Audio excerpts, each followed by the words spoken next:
to our room for the night.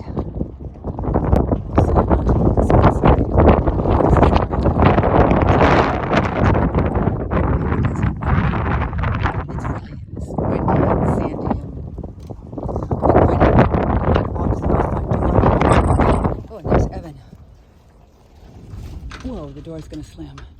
It's so windy. So this is our room, our little yurt. Over here is the window. So tonight we can look out on the deck or from inside and see the stars, hopefully, because it's just so windy. Oh my goodness, and dusty.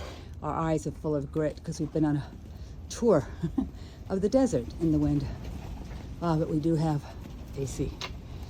And then a bathroom. I don't know if you can hear the wind,